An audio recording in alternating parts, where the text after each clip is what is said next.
सुप्रभात। मैं जगेंद्र राणा।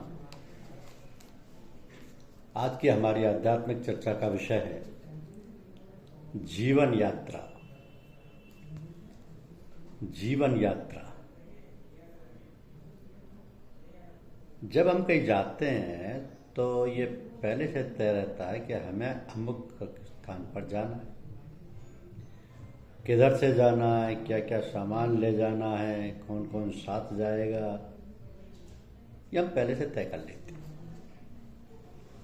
तात्पर्य यह कि पूरी तैयारी करके हम प्रस्थान करते हैं। जब हम चल पड़ते हैं तो रास्ते में मील के पत्थर यानी माइल स्टोन्स लगे होते हैं, जिनसे मालूम होता रहता है कि लक्ष्य कितनी दूर रहेगी। स्थान स्थान पर सड़क के किनारे निशान लगे रहते हैं कि सड़क घुमावदार है, पास में गांव है, आगे पुल है, सड़क खराब है, दो सड़क मिल रही हैं इत्यादि। तो इस प्रकार सारी जानकारी इन निशानों से मिलती रहती है और चलने वाले को इससे बहुत सहूलियत रहती है, खतरों से बचाव रहता है। इसके अलावा जब हम पक्की सड़क पर चलते हैं तो उस पर चलने के जो नियम हैं उनका भी पालन करना पड़ता है। जैसे अपनी बाईं ओर चलना, यदि कोई वाहन आगे जा रहा है तो हम उससे आगे निकलना चाहते हैं तो हॉर्न बजाएं, तब वो रास्ता दे और हाथ का इशारा दे तब आगे निकले। इस प्रकार सड़क पर चलने के नियमों का पालन करने से एक्सीडेंट का खतरा नहीं रहता। तो जो लोग अंधाधुंध चलते हैं उनसे प्राय एक्सीडेंट हो जाते हैं। जो शराब पीकर चलते हैं उनसे गाड़ी सड़क के इधर उधर पेड़ों से टकरा जाती है, गड्ढों में गिर जाती है। तो यात्रा करने पर यात्रा के नियमों का सावधानी से पालन करने की बहुत आवश्यकता है। ऐसा करने से यात्रा निरापद होती है। तो ये तो हुई दुनिया के सफर की बात। इसी प्रकार जब हम परमार्थ की यात्रा करने की तैयारी करते हैं तब भी हमें जानकारी होनी चाहिए कि हमें कहाँ जाना है, कैसे जाना है और किस किस सामान की जरूरत होगी। तो इस मार्ग के पथिक को धर्मशास्त्र के यम नियम का पालन करना पड़ता है। यदि आपने धर्मशास्त्र नहीं पढ़ा है तो किसी ऐसे महापुरुष से जो इन सब धर्मशास्त्रों के जानकार हैं जाने समझे। तो याद रखें कि केवल धर्मशास्त्र का जानने वाला आपको कानून, कायदे व नियम तो बतला देगा, परंतु यदि वह इन पर चला नहीं है, इन पर अमल नहीं किया है, अभ्यास नहीं किया है और इष्ट पद प्राप्त नहीं किया है तो वह आपका पथ प्रदर्शन नहीं कर सकता।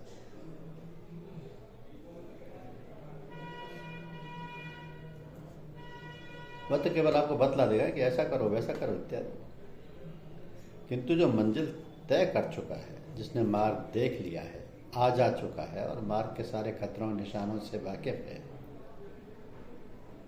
वो आपका पूरी तौर से पथ प्रदर्शन कर सकेगा और समय समय पर जहां जैसी आवश्यकता होगी आपको सावधान और आगाह करता रहेगा।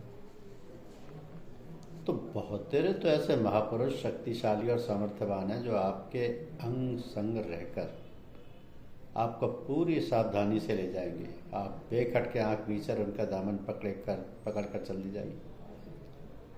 लेकिन इस बात को आप पहले से खूब जान समझ लें कि पथ प्रदर्शक सचमुच ऐसा ही योग्य और सनद याफ्ता है। इसको यूं समझिए कि आपको किसी खास जगह जाना है तो आप स्टेशन पर जाकर ट्रेन व किराए संबंधी पूरी जानकारी हासिल करते हैं।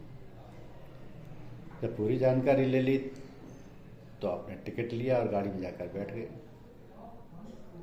अब आप चाहे खिड़की के पास बैठकर रास्ते की सब चीज़ों को देखते भालते चलें या यात्रियों से गपशप करते रहें, चाहे सोते रहें, गाड़ी आपकी चल रही है।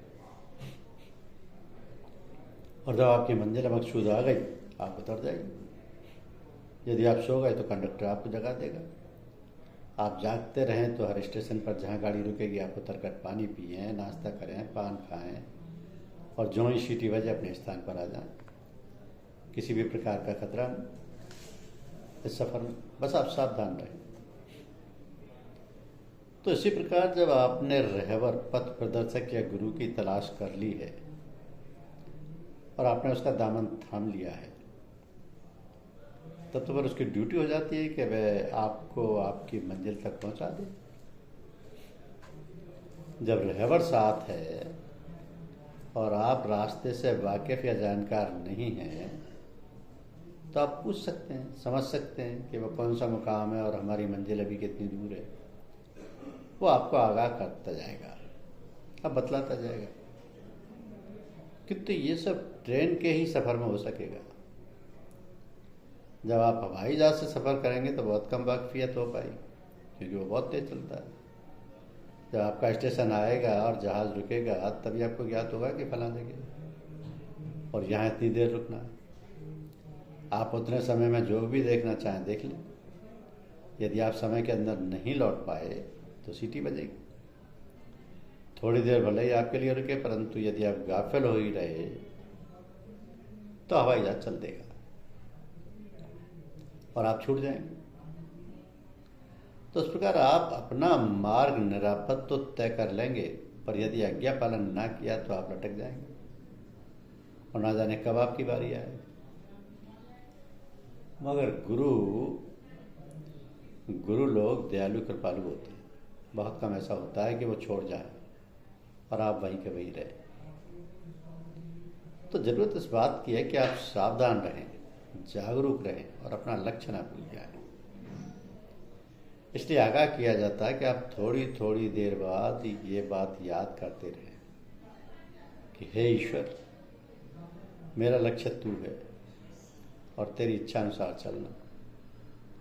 तू मुझे अपना सच्चा प्रेम और ज्ञान प्रदान कर।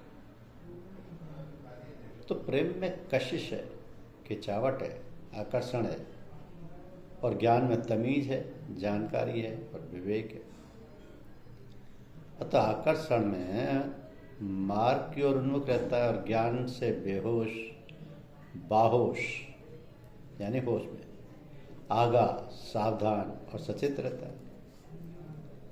इस प्रकार मार्ग में जो भी रुकावटें, चोर डाकू और हैरानी परेशानी होती है उसे खतरा नहीं रहता। तो मार्ग निरापद, सुखदायक और आनंद फानंद में पहुंचना हो जाता है। समय और दूरी का कोई एहसास नहीं होता। कई बार संन्यास लेने का प्रश्न आता है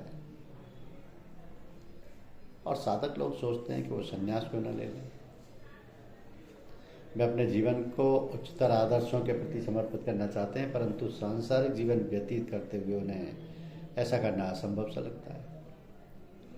तो वे अपने समय को चिंतन, मनन व ध्यान में बिताना चाहते हैं, परंतु जीविका के साधन व गृहस्थी के कर्तव्यों को पूरा करने में ही सारा समय निकल जाता है। वो पूर्णतया भगवत विषय होना चाहते हैं, परंतु सांसारिक विषयों के मध्य रहते हुए उनको भोग करते हुए ऐसा करना बहुत कठिन प्रतीत होता है। अतः वे चाहते हैं कि संन्यास लेकर किसी आश्रम में रहा जाए और पूरा जीवन साधना में बिताया जाए। तो आध्यात्मिक कर्तव्य को पूरा करने के लिए सांसारिक कर्तव्यों का बलिदान कर दिया जाए। ऐसे साधकों में से कई संन्यास ले भी लेते हैं, परंतु उन्हें ये महसूस करने में देर नहीं लगती कि चाहे उन्होंने संसार त्याग दिया हो, वे अपने सांसारिक आकर्षण नहीं त्याग सके। उन्होंने घर परिवार भले ही त्याग दिया हो, परंतु उनसे अपना स्नेह नहीं त्याग सके। वे जहाँ जा गए उनके विचार साथ गए, उनकी आदतें साथ गई, उनका व्यसन साथ गए। संन्यास लेने से उनके शरीर में अवश्य परिवर्तन आया, परंतु मन वैसा ही रहा। साथ ही वो ये भी महसूस करते हैं कि जो आश्रम बाहर से बहुत लुभावने प्रतीत होते हैं, वास्तव में ऐसे नहीं है। आश्रम में रहने वाले सन्यासी जो पूर्णता का अवतार प्रतीत होते थे, अभी पूर्णताओं से युक्त हैं। ये सब देखकर वह समझकर कुछ संन्यास ले लेते हैं और वापस गृहस्थी में लौट आते हैं। तो जो इतने साहसी नहीं होते वे कुंठापूर्ण जीवन स्वीकार कर लेते हैं, वे पाखंडी जीवन व्यतीत करते हैं जिसका कोई आध्यात्मिक महत्व नहीं। तो हमें यह नहीं भूलना चाहिए कि वास्तविक संन्यास अपने दृष्टिकोण में परिवर्तन है, अपने मन में परिवर्तन है, ना कि वस्त्रों में या नाम में। मात्र भगवा वस्त्र धारण करने से व नाम बदल लेने से कोई सन्यासी नहीं बन जाता। आध्यात्मिक जीवन मन में जिया जाता है, न कि शरीर में। अतः वास्तविक सन्यास हम जहाँ भी हैं, जिस स्थिति में हैं, वहीं लिया जा सकता है। शारीरिक सन्यास लेकर किसी आश्रम में जाकर रहने व आध्यात्मिक प्रगति करने का कोई विशेष महत्व नहीं है। जब तक उस प्रगति को सांसारिक कार्यों की भट्टी में न तपाया जाए, उसके पक्का होने में संदेह है। आश्रम में रहकर शांति महसूस करने का विशेष महत्व नहीं है, तो कर्म में जीवन व्यतीत करते हुए मानसिक शांति बनाए रखना महत्वपूर्ण है। ऐसे साधकों के उदाहरण कम नहीं जिन्होंने एकांत में साधना कर अवश्य आध्यात्मिक उपलब्धियां हासिल की, परंतु सांसारिक जीवन में लौटकर आने पर अपने प्रलोभनों पर नियंत्रण नहीं कर सके और पतित हो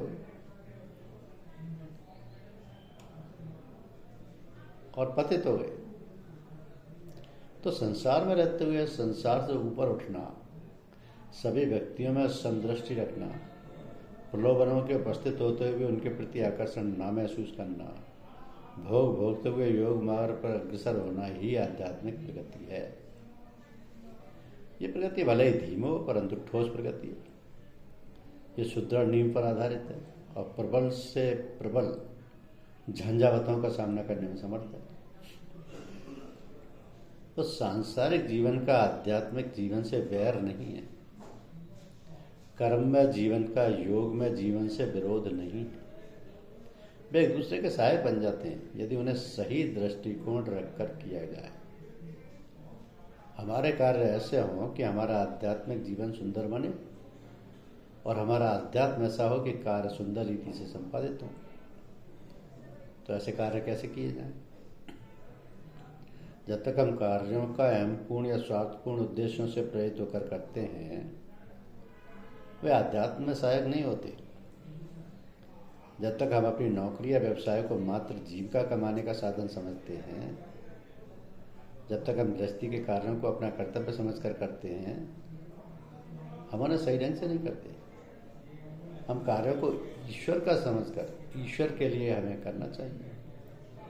और वास्तविकता भी यही, जिसने हमें शरीर दिया और शरीर के पालन पोषण के साधन उपलब्ध किए, तो ये कार्य भी तो उसी के होने चाहिए।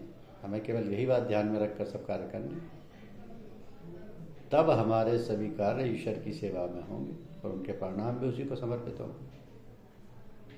हम तब संसार में सेवक बनकर रहेंगे, स्वामी बनकर नहीं।